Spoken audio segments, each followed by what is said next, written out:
다시 흘려보내기 위함이 아닐까. 이제껏 쌓은 경험과 지식, 누군가를 돕기 위함이 아닐까. 멋지게 사랑할 힘 내겐 없지만 내게 있는 것으로 나누기 원하네. 내가 가진 모든 것 흘러 왔으니 나도 사랑의 통로로 살기 원합니다. 온 세상에 주님 사랑 흘러가도록, 온 세상이 그 선하심 알게 되도록, 내가 아닌 주님만이 영광 받으시는 온전한 사랑의 통로로 살기 원합니다.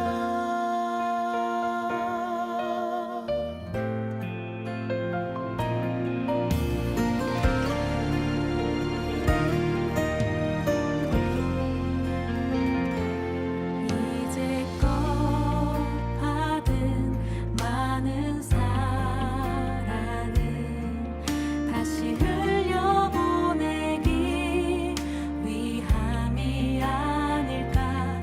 이제껏 쌓은 경험과 지식, 누군가를 돕기 위함이 아닐까. 멋지게 사랑할 힘 내겐 없지만 내게 있는 것으로 나누기 원하네. 내가 가진 모든 것 흘러 왔으니 나도 사랑의 통로로 살기 원합니다.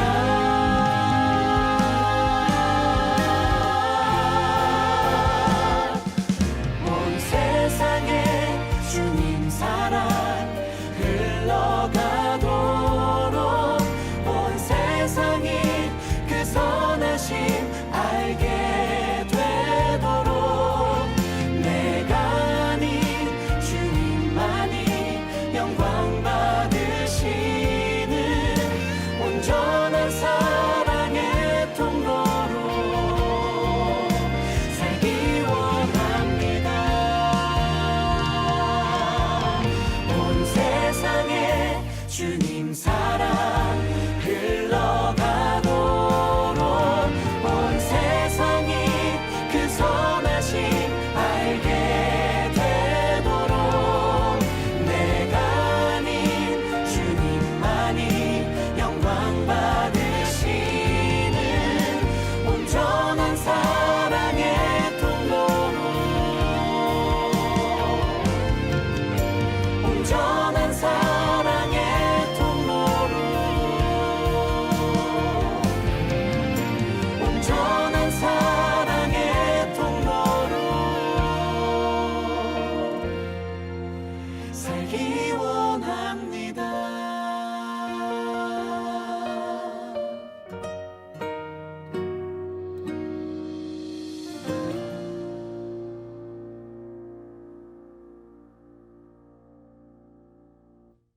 말라기 3장 8절부터 10절까지 말씀. 사람이 어찌 하나님의 것을 도둑질하겠느냐. 그러나 너희는 나의 것을 도둑질하고도 말하기를 우리가 어떻게 주의 것을 도둑질하였나이까 하는도다. 이는 곧 11조와 봉헌물이라. 너희 곧 온 나라가 나의 것을 도둑질하였으므로 너희가 저주를 받았느니라. 만군의 여호와가 이르노라. 너희의 온전한 11조를 창구에 들여 나의 집에 양식 있게 하고 그것으로 나를 시험하여 내가 하늘 문을 열고 너희에게 복을 쌓을 곳이 없도록 붙지 아니하나 보라. 아멘. 오늘 말라기 3장 8절부터 10절까지 말씀을 같이 읽었습니다. 이 말씀은 이제 무엇이냐?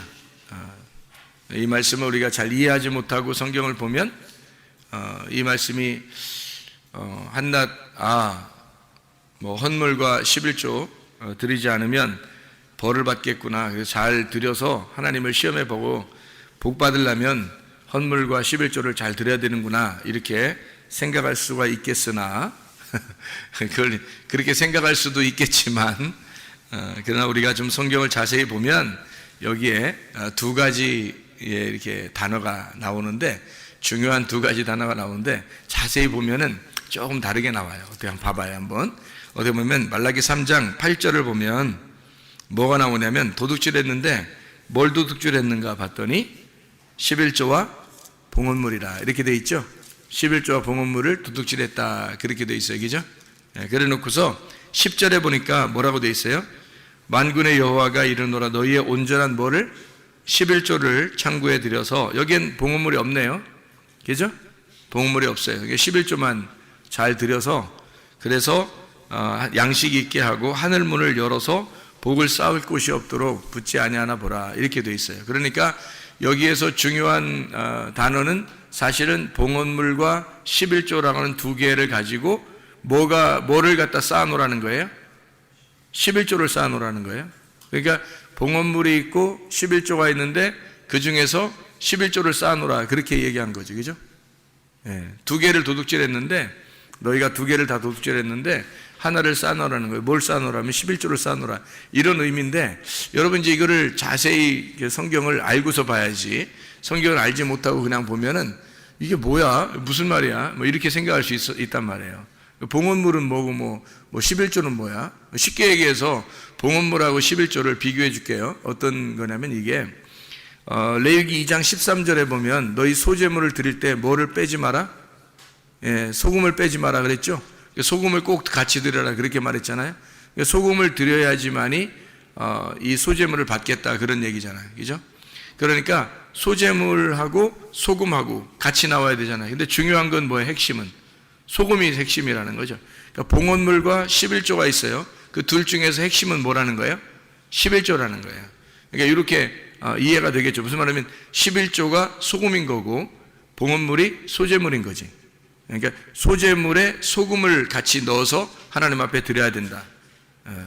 여기에 말하는 봉헌물에 11조라고 하는 것을 꼭 드려야 된다. 이렇게 얘기하는 거예요. 그래서 11조를 꼭 드려라 이런 얘기거든요. 그러면 11조가 뭐를 나타내는 거예요? 10분의 1 돈을 얘기하는 거예요? 아니면 말씀이신 예수님을 말하는 거예요? 말씀이신 예수님을 말하는 거예요. 말씀이신 예수님을 빼지 말라는 거예요. 그러면 봉헌물하고 11조를 갖다가 쉽게 얘기해서 이제 우리가 누구라고 이제 한번 이 11조가 예수님이라고 그랬으니까 11조 예수님이니까 봉헌물은 누구예요? 나야지. 나도 드려야지 하나님 앞에. 나도 드려야 되는데 내 속에 뭐가 빠지면 드리는 게 의미가 없죠. 뭐가 빠지면 예수님이 빠지면 그래서 11조라고 하는 걸 봉헌물에 11조라고 하는 것이 꼭 창고에 들어와야 된다는 거예요. 그러면 이제 복이 내려온다는 거예요. 그러니까 이게 그 11조라고 하는 거를 뭐라고 얘기한 거냐면 예수님을 얘기한 거예요.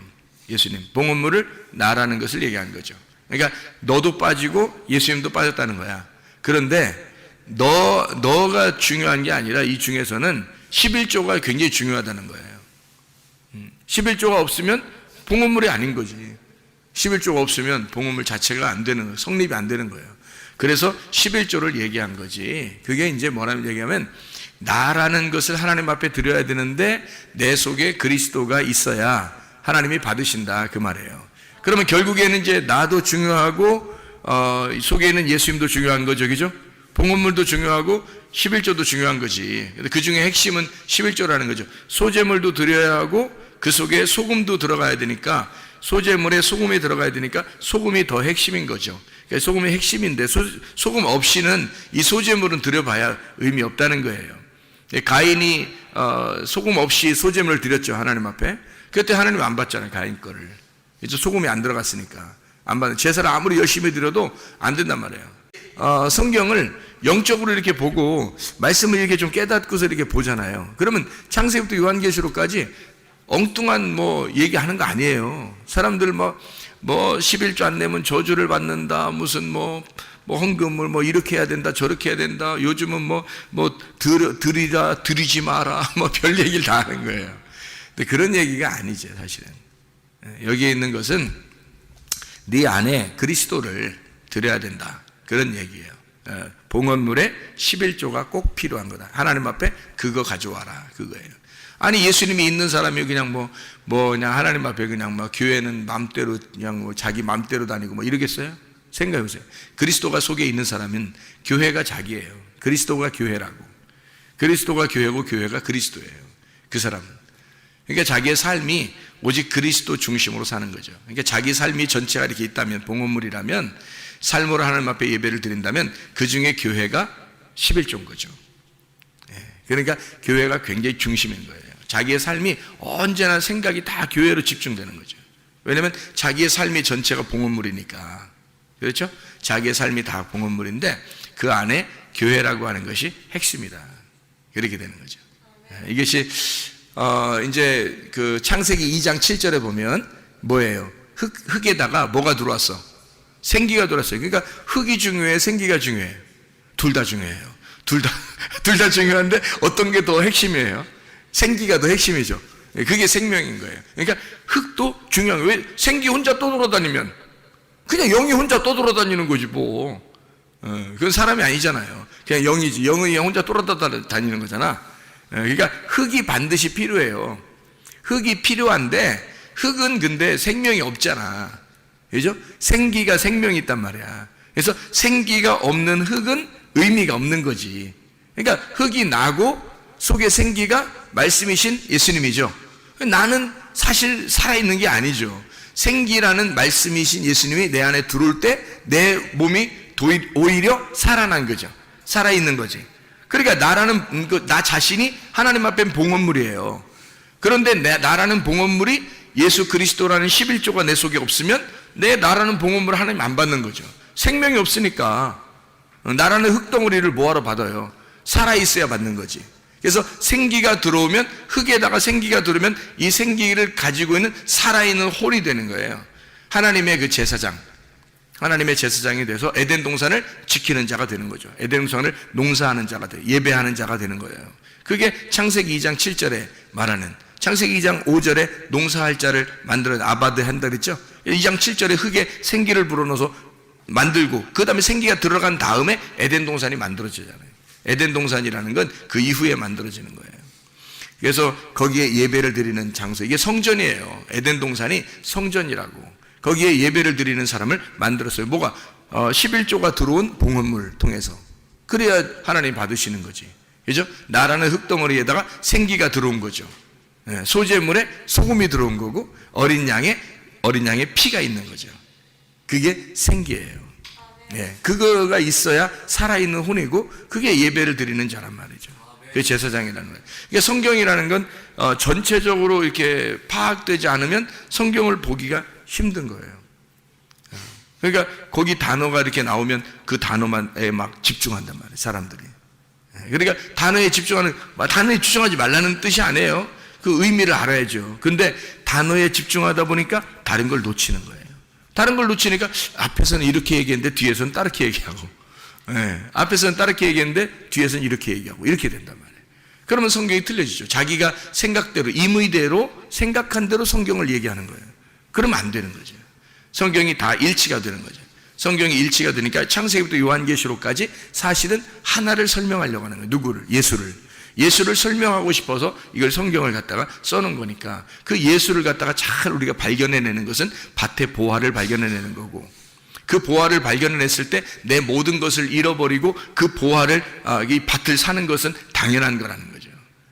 그러니까 나의 십자가를 지고 주를 따라가는 것은 당연한 거다. 주님을 발견했을 때는. 근데 주님 발견하지 못하면 주님을 따라간다는 것은 뭐 힘든 일이죠. 억지로 해야 되죠. 왜냐하면 자기가 보화도 발견하지 않았는데 그 밭을 살라고 해봐요. 자기 모든 걸 팔아서 밭을 살라고 생각해봐. 보화도 없는데. 그러면은 이제 어려운 거예요. 근데 보화를 발견하면은 자기 재산을 다 팔아서 밭을 사는데 행복한 거야. 기쁜 거예요. 왜냐면 보화를 발견했으니까. 그러니까 그렇게 살아도 행복한 거죠. 기쁜 거지. 자기 자신의 삶이 예배가 되는 거예요. 자기 자신의 삶이 하나님과의 동행이고 교통이 되는 거예요. 그 자체가 기도고 예배가 되는 거라는 거죠. 그럼 이제 살만 나는 거예요. 마치 소금이 곁들여 있는 맛이 나는, 빛이 와가지고 밝게 빛나는 그런 삶을 살게 되는 거죠. 어둠의 삶이 아니라 빛의 삶을, 맛이 없는 삶이 아니라 소금의 삶을 살게 되는 거예요. 그래서 빛과 소금이라 그렇게 말한 거고, 소금과 빛으로 우리에게 설명해 주고 있는 말씀들입니다. 이것이 이제 선악나무하고 생명나무하고 한번 비교해 볼까요? 그럼 선악나무하고 생명나무하고 같이 동시에 같이 있어요? 아니면 이게 떨어져 있어요? 동시에 같이 있죠. 창세기 2장 9절에 보면 선악나무하고 생명나무 같이 나온단 말이에요. 그럼 창세기 2장 9절에, 창세기 2장 7절에 생기가 들어간 다음에 바로 에덴 동산이 있고, 에덴 동산에는 선악과 나무와 생명나무가 있다고 창세기 2장 9절에 말씀하고 있거든요. 그러면 생각을 해보세요. 이게 선악나무, 생명나무가 같이 있다면 생각을 해봐요. 이게 둘 다 하나는 나쁜 거라면 이게 같이 있겠어요? 이상하잖아. 하나가 나쁜 거라면 이게 같이 있겠냐고. 여기서 동시에. 그게 아니니까 같이 있는 거잖아요. 선악나무는 그러니까 이렇게 되는 거죠. 자, 지금 금방 내가 얘기할 때 흙에다가 생기가 들어오니까, 그러니까 이 흙이 살아났다 그랬죠. 그죠? 예. 그러면 선악나무하고 생명나무하고 둘이 나누어서 이렇게 볼 때는 선악나무는 죽이는 거고 생명나무는 살리는 거란 말이에요. 그러면 선악나무를 먹고 난 다음에 없고, 생명나무가 이제 있게 되면, 선악나무를 먹어서 없고 생명나무가 있게 되면 어떻게 돼요? 선악나무가 생명나무였으면 이렇게 되면, 그러니까 흙덩어리에 생기가 들어와서 하나가 됐어요.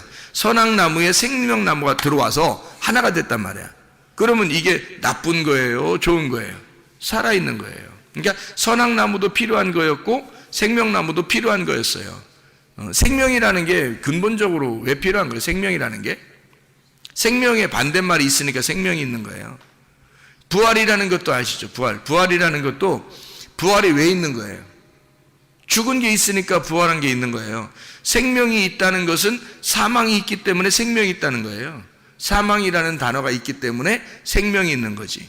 죽음이라는 게 있기 때문에 부활이라는 게 있는 것처럼 같은 거거든요. 그러면 성경에서는 죽음을 나쁘다고 여겨요? 아니면 죽음이라는 것을 부활이라고 여겨요?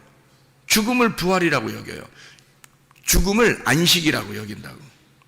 그러니까 그 예수님이 십자가 못 박혀 돌아가실 때 나는 안식한다 그러잖아요. 나는 다 이루었다, 다 완성했다, 나 이제 안식으로 들어간다 막 이러잖아요. 그게 죽음이라는 거예요. 그러니까 죽음이라는 게, 성경에서는 죽음이 곧 안식이에요. 그러니까 왜 그렇게 말해요? 우리가 세상에서 말하는 건 죽음은 나쁜 거고, 그리고 부활은 좋은 거고 이렇게 하는데, 성경에서는 그렇게 다루지 않는다고요. 그러니까 선악과 나무도 나쁜 거, 생명나무 좋은 거 이렇게 구분하지 않는다는 거죠, 사실은. 그죠? 그러니까 이렇게 보면 딱 맞아요. 이렇게 우리가 팔이 두 개잖아. 그죠? 어느 팔 있어요. 왼팔, 오른팔 있죠. 그러니까 왼팔은 좀 부정한 거니까 좀 우리가 그냥 왼팔은 다 묶어놓고 살을까? 이렇게 뒤로? 이렇게? 오른팔만 가지고 살을까? 이렇게? 지금은 뭐 왼손으로도 밥 먹고 이런 사람들 많대. 그럼 어떻게? 왼손이 부정한데? 성경에는 오른손이 좋은 거기 때문에 하늘나라에도 예수님께서 하나님 우편에 앉아 계시다 그렇게 말하고, 이렇게 그런 얘기 하죠. 그죠? 또 우편강도 뭐 이렇게 하고, 또 배, 예수님이 꼭 고기 잡을 때는 어떻게 배 오른편에다가 이렇게 던지라고 그래서 고기를 잡고 그러잖아요. 그럼 왼편은 나쁜 거니까 그런 거예요. 그런 팔을 이렇게 생각하면 딱 맞아요. 사람이 팔을 이렇게 하면 왼쪽 팔도 있고 오른쪽 팔도 있는데, 그걸 갖다가 왼쪽 팔을 여러분 부정하다고 하겠냐 이거죠. 나쁜 놈이다. 이거 왼쪽 팔은 나쁜 놈이니까 우리 쓰지도 말자. 이렇게 묶어놓고 살 수 있겠냐 이거예요. 아니죠. 그런 게 아니에요. 왼쪽 팔은 오른쪽 팔의 반대쪽에 있다는 것을 설명하려고 하는 거예요. 그러니까 오른쪽 팔의 반대쪽이 왼쪽 팔에 있는 거고, 왼쪽 팔의 반대쪽이 오른쪽 팔에 있다는 것을 설명하려고 왼쪽 팔, 오른쪽 팔 두 개가 다 필요한 거예요. 이렇게 두 팔이 필요한 거야. 팔을 왜 두 팔 벌려 이렇게 쌍수를 들어 환영하고 왜 두 팔을 벌려 이렇게 환영하고 그래요? 이 두 팔이 있어야 된다는 거지. 이게 선악나무, 생명나무예요. 하나를 없애버릴 수가 없는 거라고. 같이 연결되어 있는 거예요. 이게 선악과 나무와 생명나무는 두 나무가 하나로 연결되어 있는 거예요. 이게 하나는 나쁜 거, 하나는 좋은 거 이렇게 말하는 게 아니고 왼쪽과 오른쪽을 설명하려고 했던 거라는 거죠. 그러니까 한마디로 말하면 선악과 나무를 먹었는데 우리가 선악과 나무 속에 누가 있어야 되는 거냐면 생명나무가 있어야 되는 거죠. 그래서 선악과 나무를 통과해서 들어가서 생명나무를 따먹어야 되는 거예요. 그러면 이제 영생하는 거라는 말이죠. 그러니까 이걸 어떻게 아는 거예요? 그럼 이게 어떻게 아는 거예요? 예, 지금 금방 우리가 성경 읽은 것처럼 봉헌물에다가 뭐를 만났어요? 11조를 만난 거죠. 봉헌물이 11조를 만난 거야. 자, 나라는 흙이 속에 뭘 만났어? 생기를 만난 거죠. 이해가 되겠죠? 소재물에 소금을 만난 거야. 자, 선악과 나무가 생명나무를 만난 거예요. 그렇죠? 그러니까 선악나무를 우리는 이제 무조건 나쁘다고 일단 봐, 사람들이. 그렇게 본다고 하는 건 왜 이제 그렇게 보는 걸 좀 조심해야 되냐면, 그렇게 선악나무를 무조건 나쁘게만 보잖아요, 여러분. 그러면요, 여러분이 벌써 선악과 나무가 된 거예요. 아니, 선악나무를 무조건 나쁘게 보면 어떻게 선악으로 본 거죠. 선악과 무조건 나쁘다 했으니까 좋은 게 어디 있다는 거지, 생명나무가, 그죠? 좋은 게 어디 있다는 거야. 그러니까 선악은 나쁘다 그랬으니까 여러분은 뭘로 본 거냐면 선악으로 책을 본 거란 말이에요. 성경책을 선악으로 본 거란 말이죠. 이 세상은 다 선악으로 보게 돼 있어요. 뭐 영화를 봐도 그렇고 생활하는 것도 그렇고 직장에서도 학교에서도 뭐 하여튼 이 세상은 모두 다 선악으로 보게 돼 있어요. 선악으로, 성경에서 선악나무를 먹지 마라는 말은 무슨 말이라겠어요? 선악으로부터는 먹지 마라, 그 말이거든요. 선악으로부터는 먹지 마라. 그러면 선악으로 먹는 게 뭐예요? 세상이에요. 그래서 우리는 세상하고 친구되지 말라는 게, 세상으로 친구되지 말라는 게, 우리가 여러분 그럼 나가면 친구 하나도 없어? 하긴 뭐 교회 열심히 다니면요, 친구들, 세상 친구들 별로 없어져. 교회 열심히 다니면. 그럼 우리가 교회 다니면서 세상으로 나가서 뭐 이렇게 직장에서 만날 수도 있고 학교에서도 만날 수도 있고 또 뭐 떡볶이집에서도 만날 수도 있고 막 이러잖아요. 그러면 그건 우리가 뭐 세상 친구 아닌가? 우리도 나가서 세상에서 만나면 세상 친구죠. 그죠? 교회 안에 있는 사람들도 나가서 우리 교회에서 만났는데 이러면서 밖에서 친구 될 수 있잖아요. 그죠? 다. 그러니까 세상 친구 만나지 말라는 것은 세상 친구를 다 끊어버려라, 어떤 이런 의미겠어요? 그런 의미가 아니죠. 세상 친구를 어떻게 하지 말라는 얘기예요. 왜 친구를 사귀지 말라는 얘기야? 선악으로, 세상과 교회를 떨어뜨려서 선악으로 만나지 말라는 얘기예요. 선악으로 만나지 말라. 그러니까 세상 친구를 사귀지 말라는 거죠.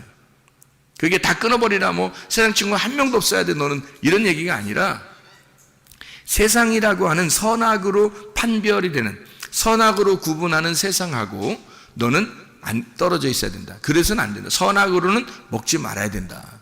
그런 얘기가 되겠죠. 그러니까 선악나무를 먹어서는 안 되는 거죠. 이 선악나무를 아예 생명으로 보게 되면 선악나무를 안 먹게 되죠. 생명으로 먹게 되죠. 그죠? 예. 선악을 먹었으니까 사람이 율법을 알게 되고, 율법을 아니까 죄라는 걸 깨닫게 되고, 죄라는 걸 깨닫게 되면 주님의 은혜를 구하게 되고, 주님의 은혜를 구하니까 생명나무 대신 예수님이 오시는 거죠. 그래서 우리가 그분을 먹고 구원받는 건데, 선악나무 자체가 생명나무라는 것을 우리는 알지도 못하는 때에 이런 일들이 벌어졌다고요. 이런 일들이. 그러니까 아담과 하와가 우리가 지금 시대도 아닌데 아냐고요. 모르잖아요. 우리도 모르는 사이에 그런 일이 벌어졌다고요. 그러면 그거는 이렇게 성경을, 그런 일이 벌어지고 이거 성경책에 써놓은 것은 여기서 성경책에 뭘 가르쳐 주려고 한 것이지, 세상에 그걸 갖다가 어떤 건 선악나무야, 어떤 건 생명나무야, 그거를 구분해서 설명하려고 했겠어요? 그거를 먹으라고 어떤 걸 먹지 마라 뭐 이래서 이런 얘기를 쓰려고 했겠냐고. 그런 게 아니라 선악나무 안에 생명나무가 있어요. 그래서 선악나무를 뚫고 생명나무를 만나야 돼. 그래서 이 속에 있는 하나인데, 이게 두 개가 나무가 하나인데, 이 하나 안에, 선악나무 안에 생명나무가 있다는 것을 우리에게 알려주는 거예요. 이게 두 개로 이렇게 나누면 벌써 우리는 세상과 나를 완전히 구분해내는 거예요. 그래서 세상 친구 사귀지 말라고 할 때도 그렇게 사람들이 구분해서 막 교회와 세상을 구분해 놓고 막 이렇게 한단 말이죠. 그런 의미가 아니에요. 성경에서는 그런 의미가 아니더라고요. 제가 이게 성경을 이렇게 은혜를 받고 이해를 하다 보니까 그런 의미가 아니고, 하나님은 여전히 세상에 있는 사람들도 사랑하시고 교회에 있는 사람들도 사랑하신다는 거예요. 모두 다 사랑하시는데 그 안에 핵심이 빠지면 안 된다, 이런 얘기거든요. 핵심이 빠지면 안 된다. 그래서 선악으로는 먹지 마라, 생명으로 먹어라 이 말이에요. 그게 이제 생명나무 선악나무예요. 그러니까 이것을 구분해 놓고 그렇게 이야기해서는 안 된다 이런 얘기고요. 하나님이 많은 땅에서 땅이 이렇게 여러 이게 있잖아요. 흙이 있잖아요. 그 중에 하나의 흙을 선택을 해가지고 그걸 갖다가 빚어서 만들어가지고요 생기가 불어넣어 들어가거든요. 그러면 여러 중에서 하나의 그 흙이 있잖아요. 여러의 흙이 있지만 그 중에 흙 한 덩어리를 딱 취해서 거기다 생기가 들어가잖아요. 창세기 2장 7절에 보면. 그죠? 그러면 이게 이제 뭐냐고 이게. 하나님께서 이걸 선택하는 거죠. 우리가 그리스도의 생기를, 말씀을, 영생을, 우리가 이 생명을 얻게 된 것은 바로 하나님의 선택이에요. 하나님이 그 흙을 선택을 한 거예요. 이렇게 선택을 해서 거기다 생기를 불어넣은 거예요. 그러니까 우리가 이렇게 있는 거죠. 그러니까 우리가 잘나서 그렇게 된 게 아니라 우리 속에 이 가인이라는 사람이 있죠. 가인이 원래 누구냐면 나예요. 나. 그러면 가인이 난데 아담이라고 하는 아담과 하와가 있는데 아담과 하와가 가인이라는 사람을 낳았어요. 그러면 이 가인이라는 사람을 낳았을 때 첫 번째 아담이 가인이라는 사람을 낳았을 때 이 가인이라는 사람이 그냥 완전했다면 그러면 더 이상 아벨이나 셋이나 필요 없죠. 그러니까 가인을 아벨이라고 하는 자를 제사를 드림으로써 가인이 아벨의 제사를 드리고 그리고 셋으로 다시 나타나야지 그게 이제 온전한 사람이 된다 이런 얘기거든요. 그러니까 가인이 아벨을 드렸다. 그러면 가인이 아벨을 드린 것 자체가 뭐를 의미하는 거예요? 소제물에 소금이 들어간 거예요. 그러니까 소금이 누군 거예요? 그러니까 아벨인 거지. 그래서 가인이 혼자 제사를 드렸을 때는 하나님 안 받잖아요. 그런데 아벨을 갖다가 죽이니까 하나님이 나타나시죠. 아벨하고 이렇게 가인이 아벨을 갖다 드리니까 막 드린 거라기보다도 이게 죽인 거죠. 들에 나가서 죽였는데, 근데 그게 이제 아벨의 피가 그 땅에 쏟아졌어요. 그 모습이 다 누구의 모습이에요? 하나님의 아들의 모습이거든요. 하나님의 아들로 이 땅에 가인을 위해서 하나님의 아들이라는 아벨이 이 땅에 내려와서 그가 수증기처럼 수증기처럼 이렇게 호흡이 날아가면 그러면 셋이라는 하나님의 이름을 받게 된다는 얘기예요. 이렇게 가인과 아벨과 셋을 통해서 이렇게 연결되는 내용이죠. 그러니까 소제물에 소금이 필요한 것처럼 그런 말씀이에요. 그러니까 우리는 우리의 그 행함이라는 게 있죠. 행함으로 구원 받아요, 못 받아요? 못 받죠. 행함으로는 구원 못 받아요. 믿음으로 구원 받죠, 그죠? 그러면 행함 속에 만약에 믿음이 있다면 그럼 온전한 거죠. 그러니까 성경에서는 믿음이 있노라 하면서 행함이 없으면 어떻게 해? 죽은 믿음이다 그렇게 되잖아요. 그러니까 행함으로는 구원받을 수 없어요. 그런데 행함 속에 믿음이 들어가면 그 행함은 온전한 것가 된다는 거죠. 그게 이제 야고보서 2장이에요. 그러니까 야고보서 2장은 실천하는 믿음이잖아요. 그러니까 믿음이 있는데 이것을 행함으로 실천하지 않으면 그러면 의미가 없는 믿음이 되는 거예요. 그러니까 이건 그냥 하나의 생기와 같은 거죠. 믿음이라는 말씀, 생기와 같은 거예요. 그런데 이게 행함이라는 걸 통해서 이 믿음이 살아있는 거죠. 온전해지는 거잖아요. 그러니까 행함과 믿음은 같은 거라는 거죠. 그러니까 이게 함께 있는 거예요. 마치 이제 흙덩어리에 생기가 들어가 있는 것처럼 그냥 흙덩어리 자체로서는 구원받을 수 없죠. 행위 자체로서는 구원받을 수 없어요. 그런데 그 속에 믿음이 들어가면 온전해진 믿음이 된다. 그러니까 행위 자체가 완전해진다. 그런 얘기가 되는 거죠. 그러니까 이렇게 그 속에 있는 그 속사람과 겉사람을 얘기하는. 속사람과 겉사람을 얘기하니까 껍데기와 알맹이를 얘기하는 거겠죠, 그죠? 그러니까 알맹이가 보호를 받으려면 뭐가 필요하다? 껍데기가 필요한 거예요. 그러니까 속사람이 진짜 보호를 받으려면 어떻게 뭐가 필요해요? 겉사람이 필요한 거죠. 겉사람을 갖다가 그냥 겉사람을 다 없애버려, 그냥 때려, 겉사람을 때려, 겉사람을 찔러, 겉사람을 갖다가 이제 막 미워해, 속사람만 좋아해, 뭐 이렇게 그런다면 참 이상하죠, 그죠? 겉사람이 난데 이 속에 그리스도가 속사람인데, 그러면 속사람인 이 그리스도가 나로 인하여 이 속사람이 온전해지는 거잖아요. 그러니까 이 속사람인 예수가 내 속에 들어왔으면 나를 통해서 완전해지는 거예요. 자, 믿음이 예수님이죠. 행함이 나죠. 그럼 믿음이 내 안에 들어와서 내 행함을 통해서 믿음이 온전케 되잖아요. 예수가 살아있다는 것이 나를 통해서 온전하게 되는 거죠. 그렇죠? 예수님이 자기가 혼자 돌아다니면서 자기 온전하다고 할 수 있어요? 없어요. 예수님은 내 안에 들어오셔서 나를 통해서, 나라는 껍데기를 통해서 온전해지는 거예요. 그러니까 알맹이이신 예수님이 나라는 껍데기를 입고 그분이 주인이 돼서 활동하는 거죠. 그분 속사람이 예수님이 진짜인데, 주인인데, 나라는 겉사람을 통해서, 나라는 겉사람을 입으시고, 옷을 입으시고, 그리고 그분이 주인으로 활동하시는 거예요. 그분이 생명이니까. 나라는 흙덩어리를 입고 사신다고요. 그러니까 여러분 속에 그리스도가 들어오면 여러분이라는 겉사람과 예수라고 하는 속사람이 하나가 되는 거예요. 근데 겉사람은 어떻게 돼요? 늘 후패해져야 해요. 부패해져 간다고요. 그러니까 점점점 늙죠. 우리가 아무리 젊은이처럼 막 하려고 해도 노력해도 늙어가요. 늙어간다고 점점점. 그러니까 이 겉사람은 자꾸 늙어가는 거예요. 근데 속사람은 날로 새로워지는 거죠. 그러면 겉사람은 날로 이렇게 늙어가니까 나쁜 놈이에요? 그런 얘기가 아니죠, 그죠?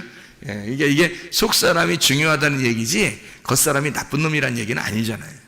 그러니까 우리를 통해서 사실은 그 알맹이가 우리를 통해서 이게 드러나는 거예요. 나타나는 거라고. 이게 온전해지는 거예요. 우리는 그리스도를 이렇게 보호하는 거예요. 이 껍질로 보호하는 거예요. 그래서 어느 날 내 껍질이 불에 탈 때 이 껍질이 벗겨지는 날, 그날이 언제예요? 내가 죽는 날이에요. 내가 죽는 날이 껍질이 벗겨지는 날이죠. 그러면 알맹이만 나오잖아요. 그 알맹이 뭐였어요? 속사람이었어요. 내 속에 진짜인 영, 하나님 아들이었단 말이에요. 그분이 하늘나라의 주인이죠. 그러니까 내가 가는 게 아니라 하나님의 아들 예수가 가는 거예요. 그러니까 온전히 가면은 새 이름을 다 받잖아요. 그죠? 새 이름을 다 받아. 각자 새 이름을 다 받으니까 이름이 다 틀릴 것 같아? 아니에요. 다 예수가 되는 거죠. 하나님의 아들이 되는 거지. 그렇죠? 그렇게 하나님의 아들 예수로 되고 싶어요? 아니면 여러분 이름 가지고 그대로 가고 싶어요? 부모님이 주신 이름이라고 귀중하다고 그거 가지고 그냥 가고 싶어요? 안 되지. 하나님의 아들이라는 예수의 이름을 우리가 받아야 된다고요. 그 새 이름을 받고 우리가 가는 거예요. 그분이 진짜인 나였으니까. 이제 나는 없어졌으니까. 나는 죽었고 그분이 나니까. 그러니까 그분의 삶을 살아간다면, 그러면 나의 삶이라고 하는 건 그분의 삶으로 다 모든 것이 바뀌어가는 거죠. 그렇게 바뀌어가는 삶이, 그렇게 바뀌어져 가는 과정이 애굽 광야 가나안인 거예요. 1층, 2층, 3층으로 올라가는 거예요. 점점점 깨달아가는 거예요. 이렇게 하나님의 아들을 점점 깨달아가서 열매를 맺는 거예요. 가나안 땅 들어가서.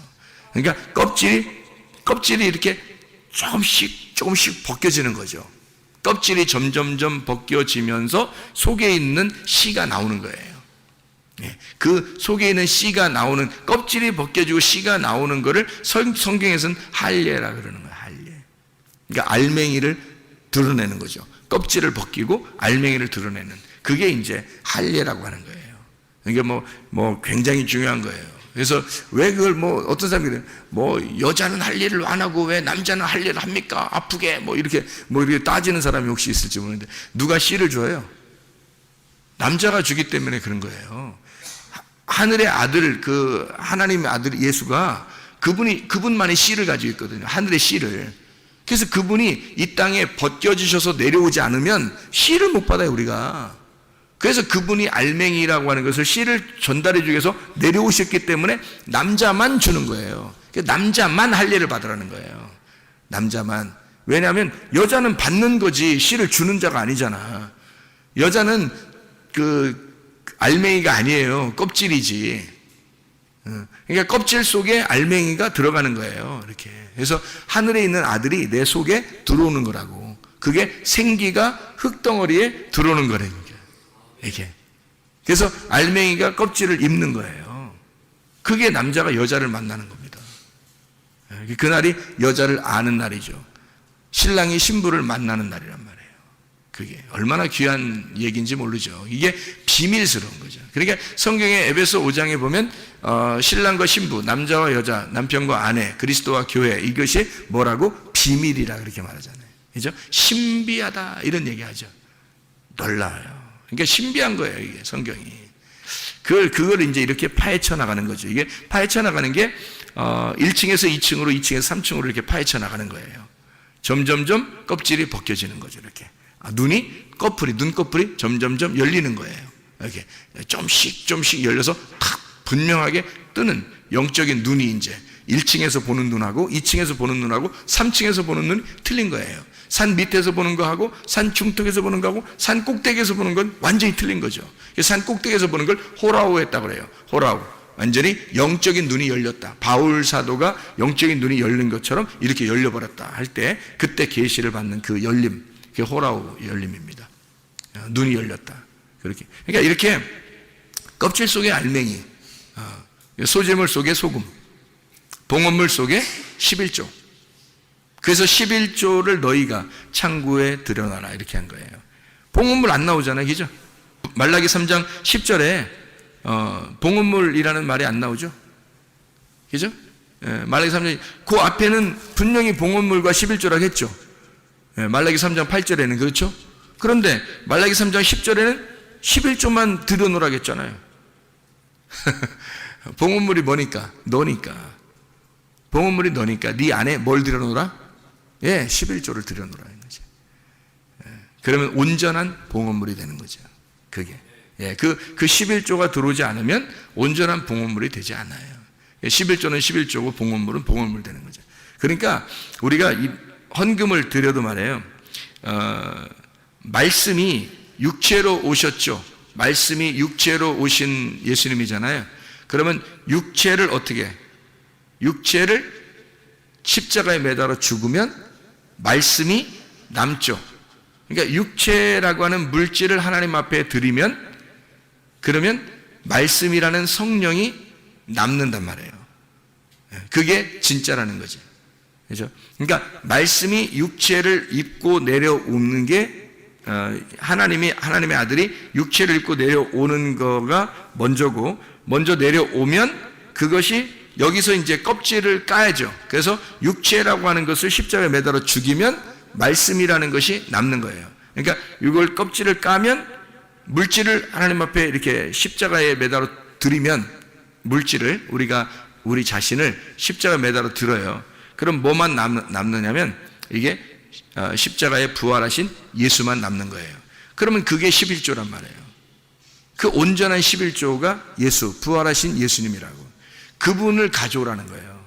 자기 아들을 좀 가져오라는 거예요. 그게 11조예요.